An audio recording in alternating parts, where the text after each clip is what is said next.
I'm Adriana, 28, standing here in a designer gown that costs more than most cars, fingers wrapped around a microphone that will change everything. 6 months ago, my parents forced me to marry Mason, a nobody they said would humble me. "It's where you belong after what you did," my mother Veronica hissed during my dress fitting. What they never suspected. Mason's bank account had more zeros than our family fortune. Tonight, as I take this mic at my parents' anniversary gala, their perfect world is about to shatter. Before I dive into how I brought my family to their knees, where are you watching from?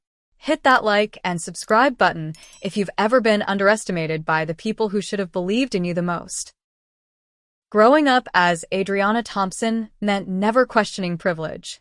Our sprawling colonial mansion in Boston's Beacon Hill neighborhood stood as a monument to old money and new ambition. My father, Raymond Thompson, had transformed his grandfather's modest real estate agency into Thompson Enterprises, a development empire spanning the East Coast. My mother, Veronica, orchestrated our social ascension with the precision of a military general planning an invasion. From the Steinway grand piano that dominated our sunroom to the marble-floored foyer where generations of Boston elite had mingled during my parents' legendary Christmas parties, every corner of our home screamed wealth and status. I learned to play Chopin by age 7, mastered proper table settings by 9, and could navigate complex social hierarchies before middle school. "Posture, Adriana," Mother would whisper, pressing a manicured finger between my shoulder blades during charity galas. The Thompson women never slouch. My closet bulged with custom-tailored designer pieces, my bathroom counter-displayed French skincare products in neat rows, and my calendar overflowed with equestrian lessons, etiquette classes, and volunteer work that conveniently photographed well for the society pages. My younger sister Kayla followed my path with eager determination. 5 years my junior, she watched my every move with wide-eyed admiration, collecting my cast-offs and mimicking my speech patterns. "Teach me how to do that eye makeup," she'd beg, perched on my bathroom counter. "Mom says I'll never have your natural elegance, but I can try." That casual cruelty typified our mother, complimenting me while undermining Kayla, then reversing the dynamic the next day. We were competitors more than sisters, though beneath our designer armor, we shared the battlefield wounds of being Veronica Thompson's daughters. Mother's best friend Eleanor Whitfield served as her lieutenant, a sharp-eyed socialite whose family's shipping fortune bought her the freedom to police others' behavior. She hovered around me at events, noting my drink choices and conversation partners for later reports to my mother. "Adriana, darling," she'd purr, appearing at my elbow during fundraisers. "That young man you were speaking with, his family owns those discount furniture stores, don't they? How diverse your interests are becoming." Until age 26, I performed flawlessly. Princeton undergraduate, Wharton MBA, and a position at father's company awaited me. I had the right friends, dated acceptable men from good families, and maintained the precise weight that mother deemed elegant without crossing into concerning territory. Then I committed the unforgivable sin. I wanted something of my own. "À boutique," Father had repeated, peering at my business plan over reading glasses. "Adriana, we're real estate developers, not shopkeepers. It's high-end fashion curation, Dad. I've identified a market gap for emerging designers in Boston. The location on Newbury Street is perfect and the financial projections." "Fine," he interrupted, already returning to his newspaper. "I'll fund your little project. Consider it an expensive lesson in why you should stick to what you know." For 3 glorious months, Atelier Adriana thrived. The minimalist space with its Italian lighting and carefully selected inventory attracted fashion editors and influencers. My business partner Rebecca Collins handled operations while I managed creative direction and client relationships. Then came the call from our accountant. "The accounts are empty, Miss Thompson. And there are outstanding orders to vendors totaling nearly $300,000. Rebecca had disappeared with our capital, leaving falsified records and devastated vendors in her wake. The investigation revealed she'd done this twice before under different names. The Boston Globe ran the story on page 6, "Thompson heiress duped in boutique scheme." Mother's society friends whispered behind designer fans at charity events. Father's business associates made sympathetic noises while exchanging knowing glances. My parents' reaction was swift and merciless. "Your irresponsibility has embarrassed this family," Father thundered during a family dinner. "Did you perform even basic due diligence on this woman?" "Raymond, your blood pressure," Mother cautioned, before turning ice-cold eyes to me. "Adriana, your father trusted you with family money. Your recklessness reflects poorly on our judgment." Within weeks, they reclaimed my apartment, technically owned by Thompson Enterprises, canceled my credit cards, and relegated me to a guest room in the family mansion. My Mercedes disappeared from the garage, replaced by a 10-year-old Honda that Mother called transportation appropriate for someone learning financial responsibility. Every family gathering became an opportunity to reference my failure. Every business success by distant cousins warranted pointed observations about people who understand their limitations. The Thompson name had weathered scandals before: Great-Uncle Harrison's gambling problem, father's sister's messy divorce, but my business failure became uniquely unforgivable. 6 months of purgatory followed. I applied for positions at fashion houses and magazines, only to discover my family's influence closed doors as easily as it had once opened them. I existed in a limbo of shame, my designer wardrobe gathering dust as I wore increasingly shabby, appropriate clothes selected by Mother. The worst part wasn't the material deprivation or social humiliation, it was watching my identity dissolve. The confident, educated woman with dreams became a cautionary tale, a punchline at country club lunches. The family disappointment trotted out as evidence that even Thompson women could fall. The intervention happened on a Tuesday evening in April. I entered the formal living room to find Father in his leather chair, Mother perched beside him, and a stranger in an unremarkable gray suit standing by the fireplace. "Sit down, Adriana," Father instructed, his complexion alarmingly red. Mother immediately placed her hand on his, a theatrical gesture reminding everyone of his heart condition. "Your father and I have reached a decision regarding your future," Mother began, her voice carrying the false warmth she used when firing household staff. "This situation cannot continue.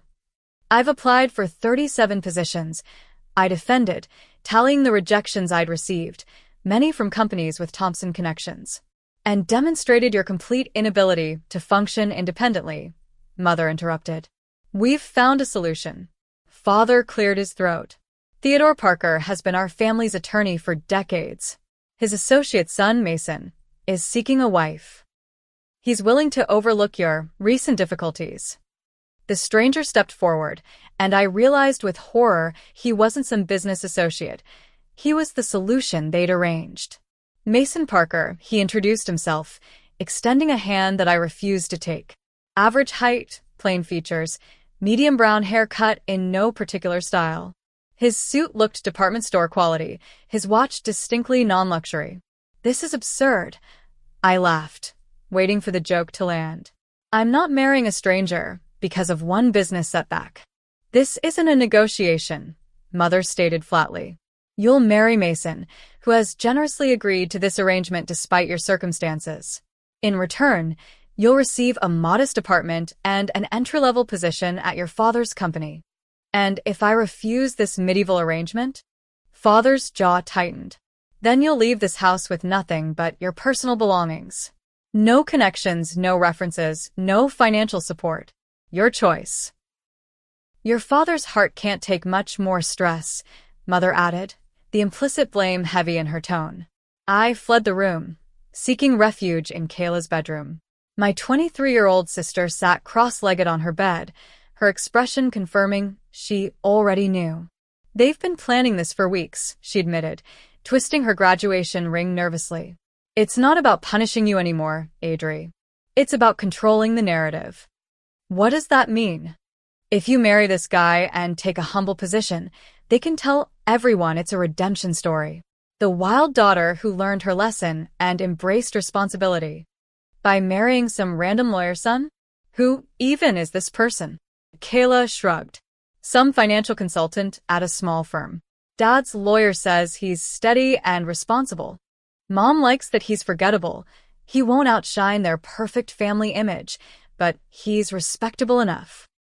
3 days later, I met Mason for an arranged dinner at a mid-tier restaurant downtown. He arrived in a Honda Civic similar to my downgraded vehicle, wearing the same unremarkable suit from our first encounter. His apartment, which he insisted on showing me after dinner, occupied the third floor of a converted brownstone in a gentrifying neighborhood. Functional furniture, minimal decoration, a small collection of classic novels on a standard bookshelf. Nothing suggested passion, ambition, or even basic personality. I understand this isn't ideal, he said, watching me catalog his ordinary life. But I think we could build something functional. Functional? I repeated. That's your pitch for an arranged marriage? Not even a pretense of romance or compatibility. He shrugged, unperturbed by my hostility. Would you prefer I lie?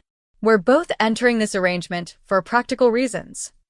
What exactly are your practical reasons for marrying a stranger? I demanded. Before he could answer, his phone buzzed. Excuse me, he said, stepping into what appeared to be a home office and closing the door. His muffled voice sounded different, more authoritative, as he conducted what seemed like a business call.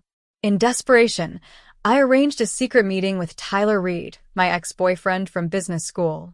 We'd dated for 2 years before amicably parting when he took a position in Chicago. He'd returned to Boston 6 months earlier, reaching out several times before and after my business collapse. We met at a quiet bar far from my parents' social circles. Tyler looked as polished as ever in his custom suit, Rolex glinting as he stirred his Manhattan. This arranged marriage is insane, Adri. He agreed after I explained my situation. Your parents can't seriously expect you to go through with it. They've given me no choice. They're using Dad's heart condition as emotional blackmail. Tyler hesitated, swirling his drink. What if there was another option? If you had a different husband candidate, someone your parents already approved of before all this happened? My heart stuttered with sudden hope. You'd do that for me? His expression shifted, becoming oddly formal. Look, I've always cared about you, Adriana. And the Thompson connections would be valuable for my career trajectory. We were good together once. Maybe this situation is an opportunity for both of us. The calculated assessment in his eyes told me everything. Not I love you, but the Thompson connections would be valuable. Not I want to save you, but this situation is an opportunity. I left Tyler at the bar and walked 6 blocks in designer heels that pinched with each step. The realization crystallized. My value had always been my family name, my connections, my status. Without those, even former lovers saw me as damaged goods potentially worth acquiring at a discount. The final blow came during my wedding dress fitting. Mother had selected an appropriately subdued ivory sheath, nothing too princess-like or attention-grabbing. The Parker boy is making a sacrifice accepting you with your history, she remarked, instructing the seamstress to take in the waist. This match is where you belong now. Be grateful anyone would take you. I caught my reflection in the 3-way mirror, a trapped woman in a sensible dress, about to enter a sensible marriage, fading into appropriate insignificance. My wedding day dawned with picture-perfect weather that felt like a cosmic joke. Mother had orchestrated a tastefully modest ceremony in our estate garden, significantly scaled down from the society extravaganza she'd once planned for me. Nothing too ostentatious given the circumstances, she told the wedding planner within my hearing. We're focusing on family values and new beginnings. I moved through the morning in a detached haze. The makeup artist concealed my sleepless eyes. The hairstylist arranged my dark hair in a conservative updo. The ivory sheath hung on my frame, its simplicity emphasizing how far I'd fallen from the couture-wearing socialite I'd once been. You look appropriate, Mother assessed, adjusting my pearl necklace, her idea of suitable jewelry for my diminished status. Remember to smile for the photographs. Everyone knows this isn't the wedding we planned, but appearances matter. Father walked me down the aisle with a firm grip on my arm that felt more restraining than supportive. 50 guests, trimmed from the original 300, watched my procession with expressions ranging from pity to barely concealed schadenfreude. Eleanor Whitfield dabbed theatrical tears while whispering to her seatmate. My Princeton roommate Jessica declined her invitation, citing a scheduling conflict that didn't prevent her from posting tropical vacation photos that same weekend. Even our family pastor's homily included thinly veiled references to humility and accepting one's station. Mason waited at the altar looking surprisingly composed in a suit only marginally better than his everyday attire. When I reached him, he squeezed my hand gently, the first genuine human contact I'd felt in months. "Just breathe," he whispered, his calm presence momentarily anchoring me in the surreal scene. The reception passed in a blur of condescending well wishes and backhanded compliments. "Marriage will mature you," announced Mother's cousin Margaret, patting my cheek. "Some women simply aren't meant for business." The Parker boy seemed steady, offered Father's golf partner William, emphasizing the word as one might describe a reliable but unexciting dishwasher.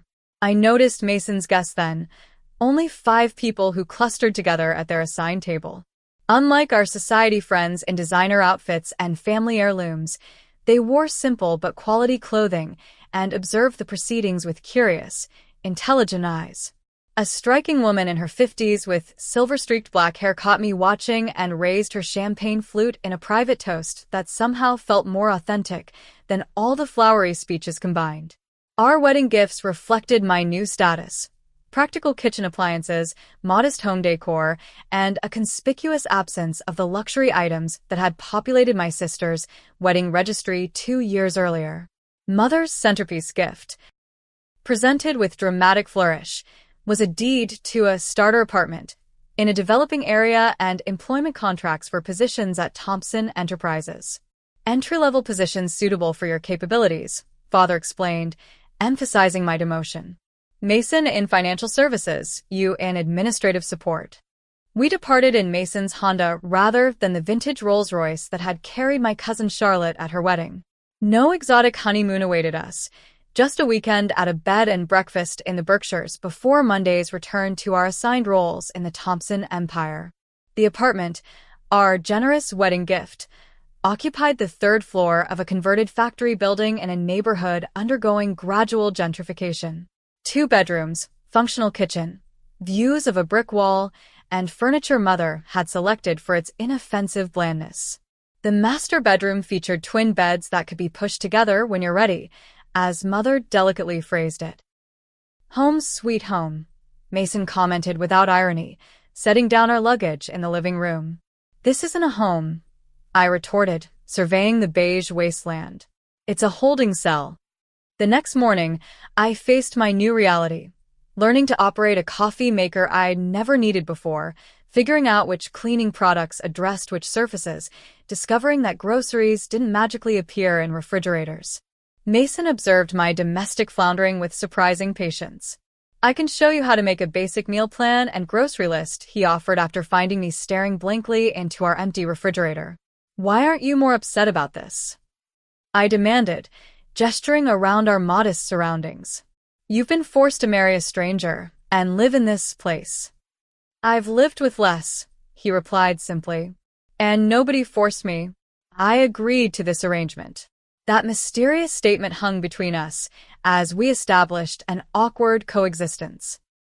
Mason left early each morning for his financial consultant position, returning in the evenings to find me struggling with my administrative role at Thompson Enterprises, a job involving coffee fetching and filing that any high school graduate could perform.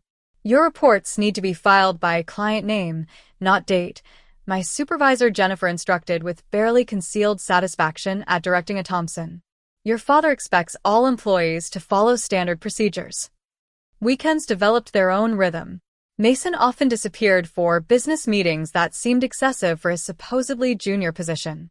He maintained a locked home office where he took private calls in a voice that carried more authority than his supposed role warranted. My curiosity grew alongside my suspicion. Why would this unassuming man agree to marry a disgraced socialite? What happened during those weekend meetings? Why did he sometimes receive packages that he immediately secured in his office? 1 month into our arrangement, Kayla visited unexpectedly, bringing housewarming wine and genuine sisterly concern. This place isn't actually terrible, she assessed, exploring our apartment with interest rather than Mother's barely concealed disgust during her obligatory visit. It has character. It has popcorn ceilings and plumbing issues, I corrected, pouring generous glasses of Cabernet. Mason seems nice, she ventured cautiously. Not at all what I expected. What did you expect? Someone desperate or weird? He's neither. She hesitated. He actually reminds me of Dad before all the success. Focused, observant, quietly confident.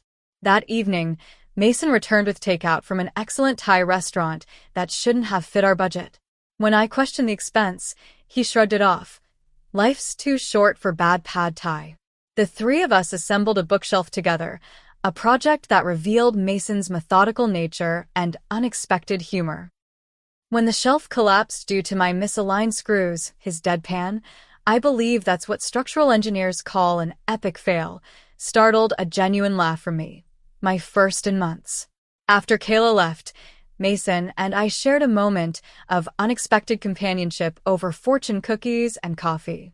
Thank you for being kind to my sister, I said, surprising myself with the sincerity. She's caught in the middle of all this. Kayla sees you more clearly than your parents do, he replied, breaking his cookie. She values your strength.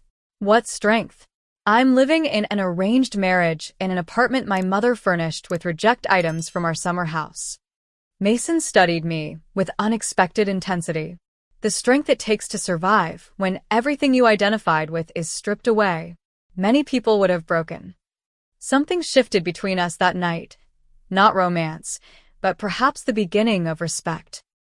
I still slept in my separate twin bed, still wondered about his mysterious phone calls, still resented my circumstances, but I began to see Mason Parker as a person rather than a punishment.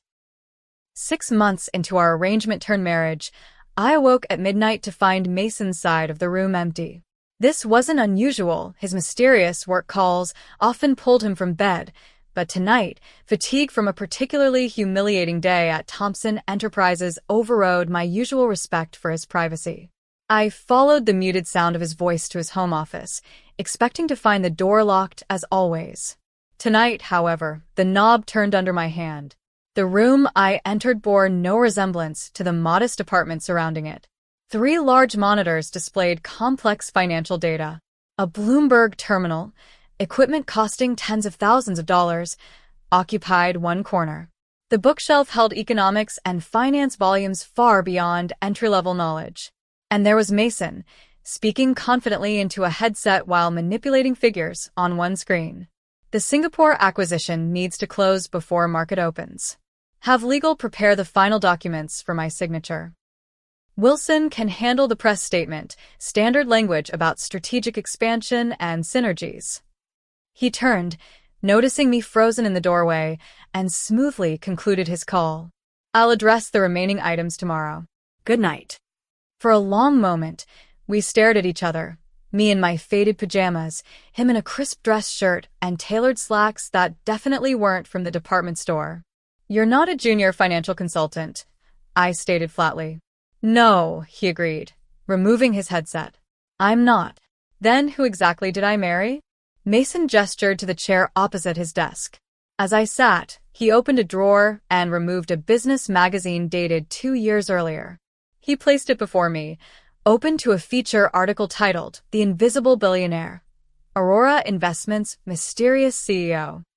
The article detailed Aurora Investments, a multi-billion-dollar private equity firm known for strategic acquisitions and technological innovation. Its CEO, notorious for avoiding photographs and public appearances, had built the company from nothing into a global powerhouse within a decade. Your MP? I whispered, recognizing the initials attributed to Aurora's elusive leader. Mason Parker, CEO and founder of Aurora Investments, he confirmed. Current net worth approximately $4.2 billion. My mind raced through fragmented business news I'd dismissed over years.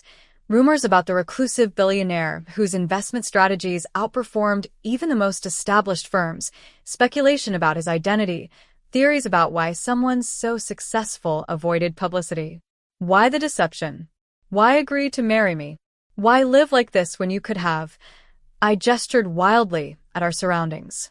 I value privacy and authenticity, Mason explained, suddenly more animated than I'd ever seen him. My background isn't privileged. I grew up in a working-class neighborhood in Chicago, put myself through state college, and built Aurora through insight and persistence. He paced the small office.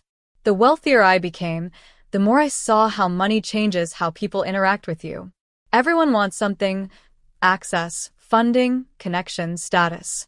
I decided to live modestly and keep my identity private to maintain genuine relationships and perspective. But why marry me? Was this some bizarre social experiment? His expression sobered. I knew your family through business channels. When Theodore approached me about this arrangement, I recognized an opportunity to assess the Thompsons firsthand before finalizing certain business decisions. Fury rose in my chest. So, I was corporate due diligence? A way to get inside information on my family's business? Initially, he admitted. But something else happened. I saw someone whose identity had been defined by external markers. Family name, social position, material possessions. When those were stripped away, I witnessed your struggle to redefine yourself. It was compelling. My trauma was compelling? My humiliation was interesting case study material? Your resilience was inspiring, he corrected. And I saw something your family couldn't, that your business failure wasn't due to incompetence. It was sabotage. That stopped me cold. What are you talking about? Mason tapped a few keys, bringing up documents on his center monitor. Rebecca Collins. 3 previous identities, all with similar schemes. Your mother's foundation made a substantial donation to a nonprofit connected to Rebecca 2 weeks before she approached you about the partnership. That's circumstantial, I protested, though my heart raced with terrible suspicion. Perhaps. But this isn't.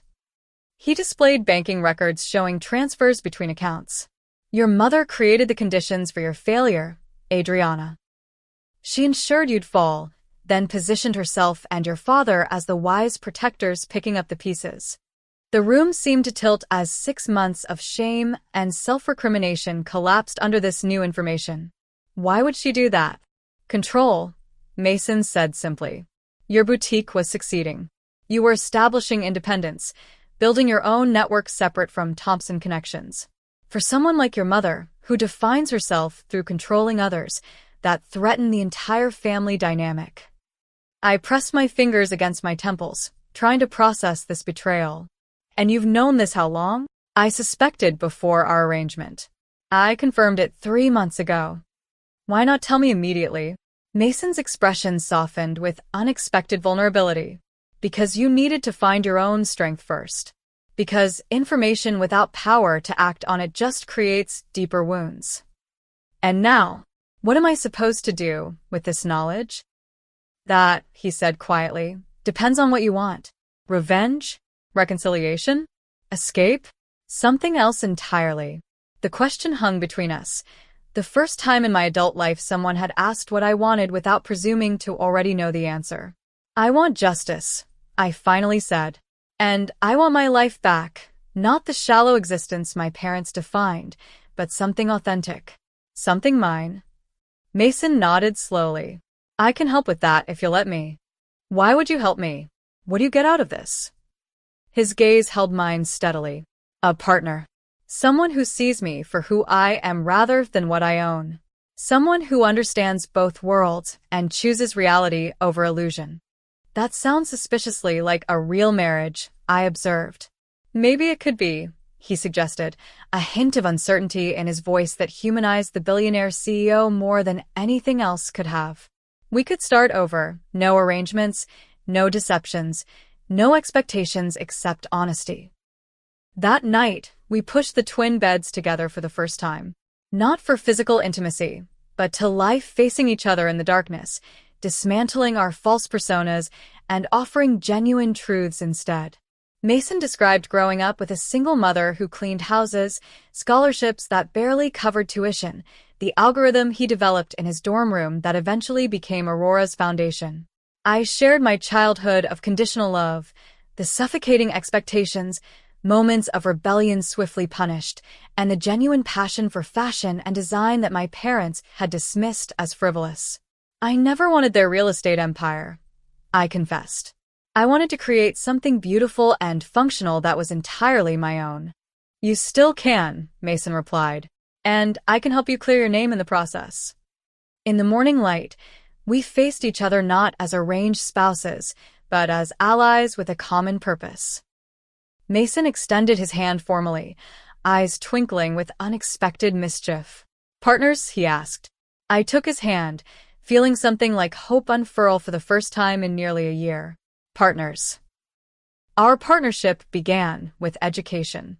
Mason cleared his schedule for 2 weeks, transforming our modest living room into a financial war room. Whiteboards appeared on walls, dossiers replaced decorative books, and takeout containers from Boston's finest restaurants fueled our strategic sessions. The first step, Mason explained, is understanding exactly what happened with your boutique. Not your mother's version, not the media narrative, but the actual financial and legal facts. He introduced me to Grace Lopez, the silver-haired woman from our wedding. As Aurora's chief strategic officer and Mason's mentor, she brought decades of corporate intelligence experience to our planning sessions. Your boutique's business model was actually quite sound, Grace noted, reviewing my original projections. Your inventory selection showed remarkable intuition for emerging designers who've since gained prominence. With proper backing, you'd have been profitable within 18 months. This validation, professional and objective, healed something I hadn't realized was still raw. My business hadn't failed because of my incompetence, but because of deliberate sabotage. Mason guided me through complex financial concepts, patiently explaining market dynamics and investment strategies. I absorbed everything, fueled by determination to reclaim my narrative. You have excellent instincts, he observed after I correctly identified weaknesses in a sample business proposal. You just lacked technical knowledge and experience, gaps anyone could fill with proper education. Grace's assignments built my confidence, analyzing financial statements, identifying manipulation tactics, recognizing patterns in corporate communications. Each successfully completed task replaced a brick in the foundation of self-worth my parents had systematically dismantled.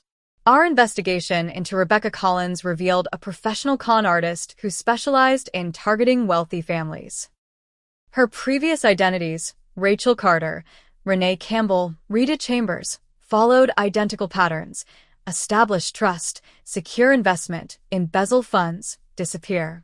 She never should have passed basic due diligence, Mason noted, displaying her multiple fraud convictions under various aliases. Someone deliberately concealed these red flags during your vetting process. That someone, we discovered, was William Harris, father's closest business associate and the man who had helpfully recommended Rebecca for my boutique partnership. William has been your father's fixer for decades, Grace explained. When Thompson Enterprises needs problems solved discreetly, William handles the details Raymond prefers not to know. Mason's team uncovered offshore accounts linking William to both Rebecca and suspicious transactions from my mother's personal foundation. Your mother funded the operation through her charity, Mason explained, displaying the money trail.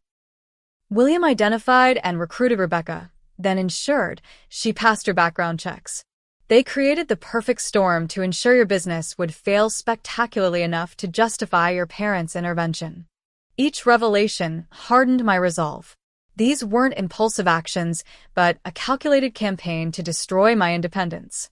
Why go to such lengths? I wondered aloud during one strategy session. Why not simply refuse to fund my boutique? Because this accomplished multiple objectives, Grace explained.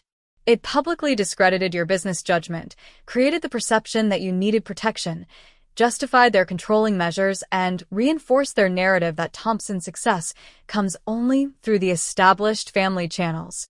Mason nodded. Control through humiliation is exceptionally effective. They ensured you would question your own capabilities so thoroughly that their solution, marriage to a supposedly modest financial consultant, would seem like merciful rescue rather than punishment. The perfect opportunity for revelation presented itself when Mother's assistant called with a command performance. Mr. and Mrs. Thompson request your presence at their 35th anniversary celebration. Black tie, 7 o'clock, for Seasons Ballroom. After ending the call, I turned to Mason with the first genuine smile in months. I believe we've just received our invitation to the perfect stage. The anniversary gala would gather the entire Thompson social circle, business associates, and family members, all the people who had witnessed my downfall and accepted my parents' narrative without question. Mason immediately began arranging strategic elements, discreetly inviting key Aurora executives and business journalists, securing digital access to the venue's audiovisual systems, and compiling evidence into a presentation that would be impossible to dismiss. Meanwhile, I focused on psychological preparation. With Grace's guidance, I practiced maintaining composure under pressure, delivering key messages clearly, and anticipating my parents' likely countermoves. They'll attempt to discredit you emotionally first, Grace warned during a simulation. They'll paint you as unstable, ungrateful, or delusional. You must remain absolutely factual and composed. Mason's friend James Wilson, Aurora's security chief, trained me to recognize and counter manipulation tactics. Your mother will try interrupting to break your rhythm. Your father will likely employ his health as a shield. Anticipate these moves and prepare specific responses. While our professional preparation advanced rapidly, my personal transformation progressed more gradually. Mason suggested shopping for an appropriate gala outfit, offering his black card without restrictions. Buy whatever makes you feel powerful, he said simply. Instead of returning to my former designer boutiques, I visited a small atelier owned by Olivia Chin, a talented designer I'd befriended before my downfall, one of the few who hadn't abandoned me after the scandal. Adriana, she exclaimed, embracing me warmly. I've been trying to reach you for months. Your mother's assistant always says you're unavailable. This revelation, that mother had actively blocked my remaining friendships, added another layer to their isolation tactics. Olivia created a stunning gown in deep crimson, not the subdued palette mother would expect, with architectural lines that communicated strength rather than decorative femininity. This isn't just a dress, Olivia noted during the final fitting. It's armor. 2 weeks before the gala, Mason suggested I reconnect with Kayla, knowing I'd need at least one family ally in the room. Your sister has been watching you more closely than you realize, he observed. She visits your old boutique location monthly, as if paying respects. I invited Kayla for coffee at a neutral location, away from parental surveillance. She arrived looking simultaneously polished in her Thompson-approved wardrobe and exhausted beneath her perfect makeup.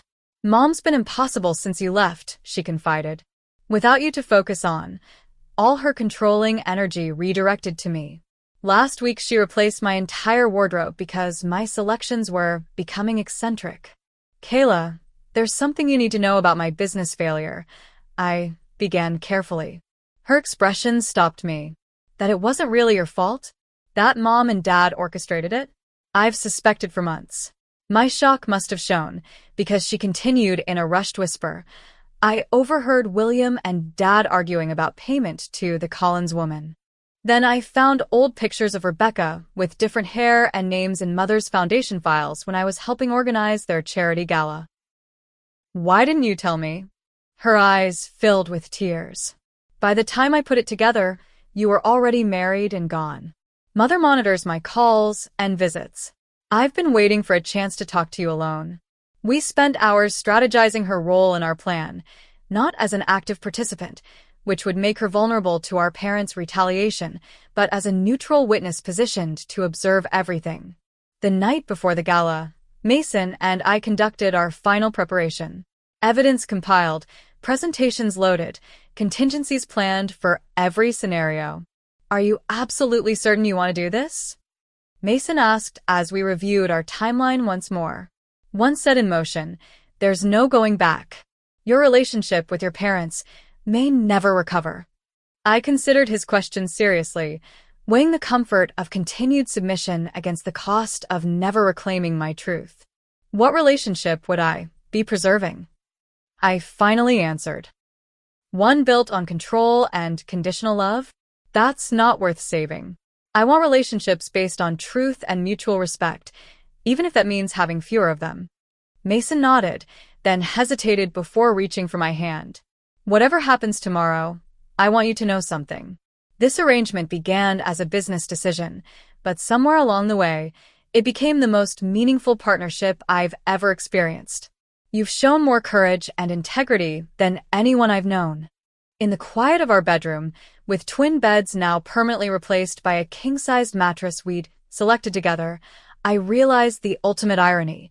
My parents' attempt to diminish me through an arranged marriage had instead connected me with the first person who truly saw and valued me beyond my family name or social position. Tomorrow we take back my narrative, I whispered as we drifted toward sleep. And then we start writing a new story, one that belongs entirely to us. The Four Seasons Ballroom transformed under Mother's exacting supervision into a monument to Thompson's success and longevity. White orchids and crystal installations created an atmosphere of pristine luxury. Photographs chronicling Raymond and Veronica's 35-year marriage, carefully curated to emphasize their social ascension, adorned illuminated displays. Mason and I arrived deliberately 15 minutes late in his previously concealed Bentley, ensuring maximum visibility as we entered. My crimson gown drew immediate attention among the sea of safe black dresses and conservative jewel tones. Mason, no longer hiding behind unremarkable suits, wore a perfectly tailored tuxedo that subtly communicated wealth and confidence. Mother spotted us immediately, her practiced smile faltering as she registered my unauthorized color choice and unexpected confidence. She approached with father in tow, his florid complexion suggesting pre-event cocktails. "Adriana Mason," she greeted coolly. "How striking you look tonight." "Congratulations on 35 years," Mason replied smoothly, presenting an envelope. "We've made a donation to the Children's Hospital in your honor." Mother accepted the envelope, her eyebrows rising slightly at the amount visible through the windowed paper. "How generous. Mason, your consulting must be going exceptionally well." "You could say I've found my niche," he replied with deliberate understatement. Father assessed Mason with narrowed eyes, noticing the subtle details he'd previously overlooked: the hand-stitched tuxedo, the limited edition watch, the quiet confidence that couldn't be purchased or fabricated. "Thompson Enterprises must be paying junior staff better than I realized," he commented, fishing for information. "Actually, Raymond," Mason responded, using my father's first name for the first time, "I've found alternative employment that better utilizes my capabilities." Before father could probe further, Mother interjected, "Do circulate, dears. So many people are eager to see how you're adapting." As they moved to greet other guests, Mason whispered, "Your mother just activated the Society Brigade. Incoming judgment in 3, 2, 1. On cue, Eleanor Whitfield materialized beside us, her diamond choker glittering like an expensive collar. "Adriana, darling, how brave of you to wear such a bold color in your position. And Mason, you've acquired a more cosmopolitan appearance since the wedding. Learning to dress for success." "Actually, Eleanor," I replied with practiced calm, "Mason has been teaching me about authentic success versus mere appearance. It's been quite illuminating." We navigated the room strategically, Mason introducing me to colleagues who were actually Aurora executives and board members. The reactions from my parents' circle shifted from condescension to confusion as these apparently influential figures treated me with marked respect. "Adriana has remarkable insight into consumer behavior and market positioning," Mason told the bewildered chairman of Boston's largest bank. "Her analysis recently guided one of our most successful acquisitions." Across the room, I spotted Rebecca Collins, my embezzling former partner, in animated conversation with Mother. Her presence, clearly orchestrated to unsettle me, instead confirmed the coordination behind my downfall. I approached them directly, interrupting their conversation with deliberate poise. "Rebecca, what a surprise to see you here," she faltered, unprepared for my composure. "Adriana, I heard you'd, well, step back from fashion." "Temporarily," I replied, maintaining eye contact until she looked away first. though I've been deeply involved in investigating financial irregularities in the industry. Fascinating patterns emerge when you have the right data. Mother intervened swiftly. Rebecca was just telling me about her new venture. Such innovation. I'm sure she has extensive experience with new identities and ventures. I agreed pleasantly. Though proper background checks do complicate the process, don't they? Leaving them visibly unsettled, I rejoined Mason as he chatted with James, who gave an imperceptible nod confirming our technical preparations were complete. Kayla found us moments later, elegant in navy blue with subtle rebellion in her statement earrings. Everything is proceeding according to Mother's minute-by-minute schedule. Toasts begin in 20 minutes, starting with Father's business partner William. Perfect timing, Mason murmured, guiding us toward a quiet corner where Grace and Olivia waited with final confirmations. All evidence files loaded and ready, Grace reported. James has secured the audiovisual system and disabled any override capabilities. Olivia squeezed my hand. The fashion blogs already have photos of you arriving. Comments trending positively on your comeback style. Whatever happens tonight, the visual narrative is already shifting. As scheduled, the orchestra's volume decreased as Father's associate William tapped his crystal flute for attention. His toast, flowery and false, praised the Thompson family values of integrity and excellence while pointedly noting the challenges that strengthen family bonds. 3 additional speakers followed with similar platitudes, each speech reinforcing the carefully constructed Thompson mythology.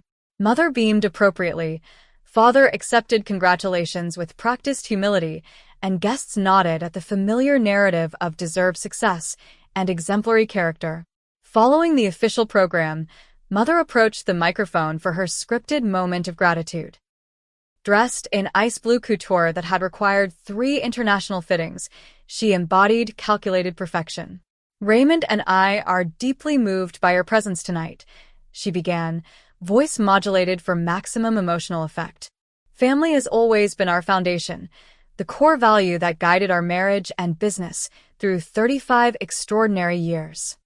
She continued with practiced vulnerability. Like any family, we've weathered challenges. We've supported each other through difficulties. We've demonstrated that with proper guidance, even setbacks become opportunities for growth and realignment with core values. Her gaze found me in the crowd, her message unmistakable. My setback had been appropriately managed through their intervention. And now, she concluded with theatrical warmth, we invite our daughter Adriana to offer a few words. Despite recent difficulties, family remains family. The spotlight found me as scattered applause acknowledged Mother's magnanimous inclusion of her fallen daughter. With Mason's reassuring presence beside me, I approached the stage with measured confidence. Taking the microphone, I surveyed the assembled crowd, the society friends who had abandoned me, the business associates who had blocked my employment opportunities, the family members who had accepted my parents' narrative without question. Thank you, Mother, for this opportunity to address everyone on your special night. I began with practiced calm. Tonight we celebrate a 35-year partnership between Raymond and Veronica Thompson. A partnership that, as we've heard repeatedly tonight, is built on family values, integrity, and unwavering support.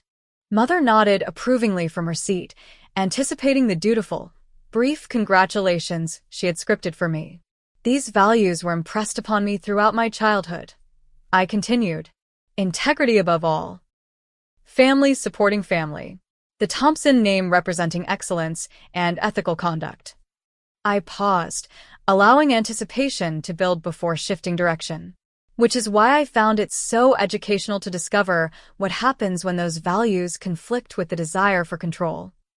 Mother's smile froze. Father straightened in his chair. 1 year ago, I opened a boutique featuring emerging designers. The business model was sound, the location ideal, and initial reception enthusiastic. Then my business partner, Rebecca Collins, emptied our accounts and disappeared with our capital. Murmurs rippled through the crowd as I gestured toward Rebecca, who edged toward the exit only to find James Wilson casually blocking her path. What I didn't know then, what I've only recently discovered, is that Rebecca Collins was not a random fraudster who targeted me.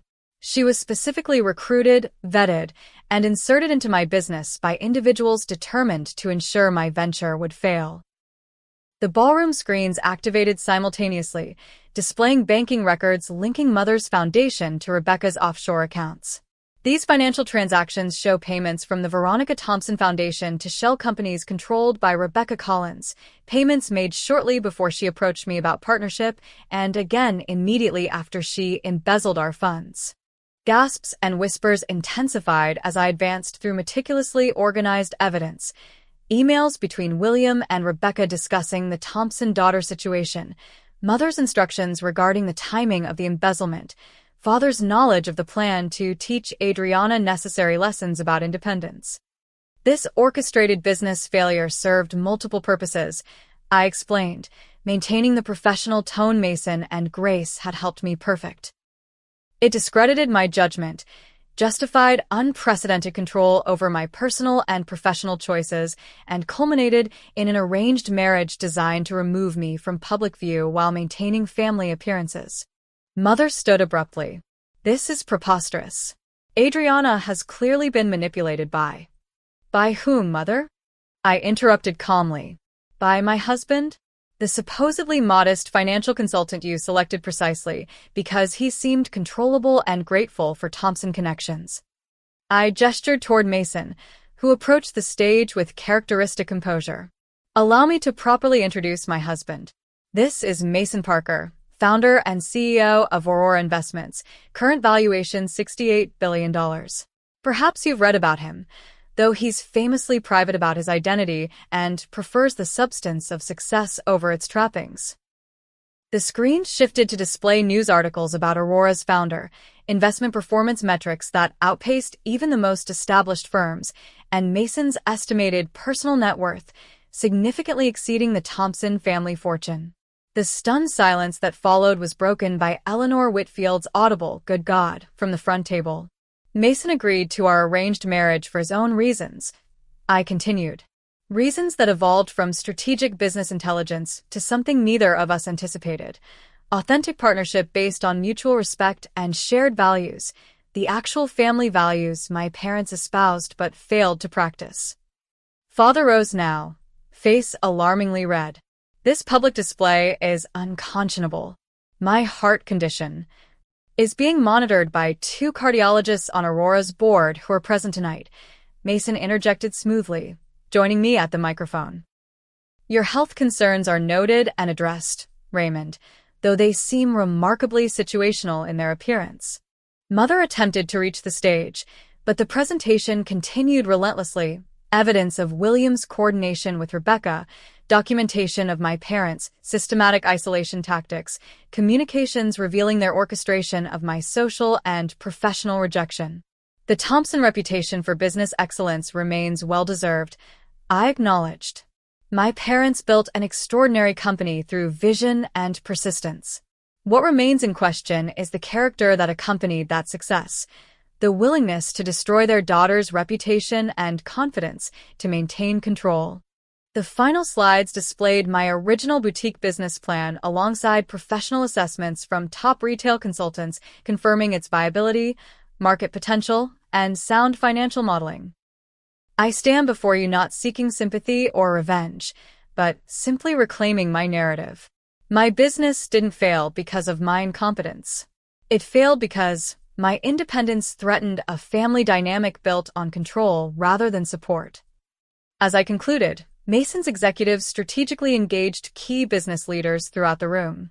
Fashion journalists discreetly recorded statements from Rebecca, who, facing potential fraud charges, began implicating William in exchange for potential immunity. Mother finally reached the stage, her carefully maintained composure cracking. How dare you hijack our anniversary celebration for this performance? After everything we've done for you, the sacrifices. The only sacrifice was my autonomy, I interrupted quietly. And it wasn't given, Mother. It was taken through deliberate manipulation and orchestrated humiliation. Father joined her, breathing heavily, but without the theatrical clutching of his chest that typically accompanied family confrontations. This relationship can be repaired, Adriana, but not without significant atonement on your part. This public spectacle is simply truth supported by evidence, Mason interjected. A concept that should resonate with a family that claims to value integrity above all. As security discreetly removed a now hysterical Rebecca from the premises, business leaders and society figures alike processed the undeniable evidence presented. The Thompson mythology of perfect family unity had crumbled, replaced by documented manipulation that couldn't be dismissed as a daughter's emotional allegations. Kayla approached the stage, positioning herself deliberately beside me rather than our parents.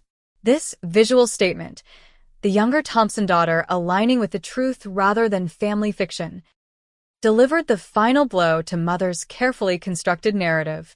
The dynasty built on appearance over substance faced its reckoning not through scandal headlines or whispered rumors, but through methodical exposure of its own documented actions.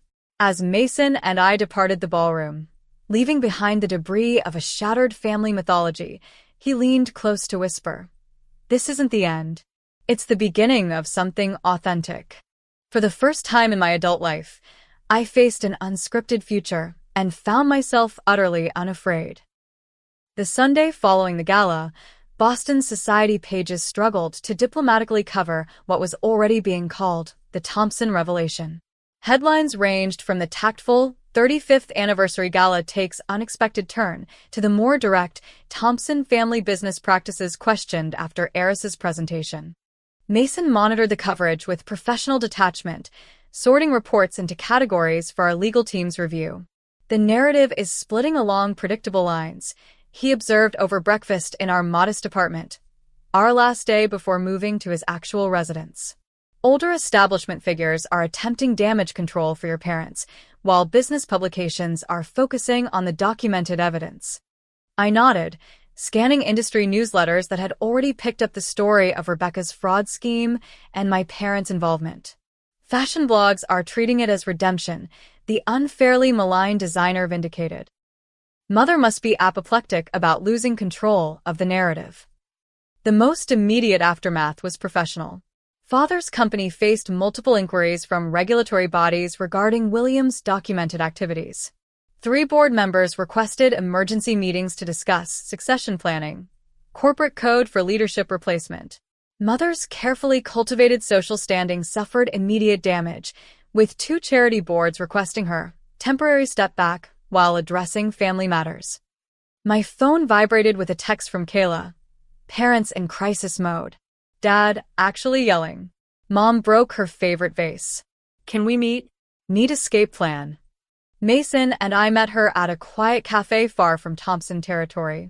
My sister arrived looking simultaneously terrified and exhilarated.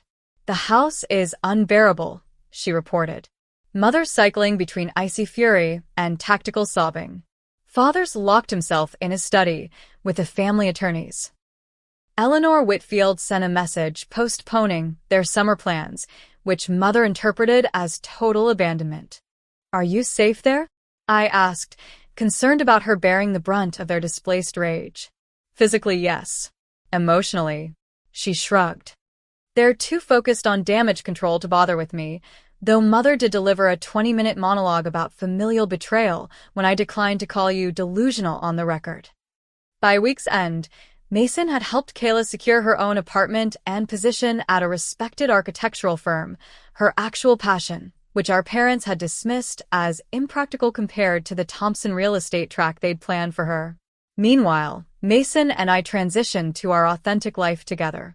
His actual residence, a stunning penthouse overlooking Boston Harbor, reflected his true personality far more than the modest apartment he'd endured during our arrangement.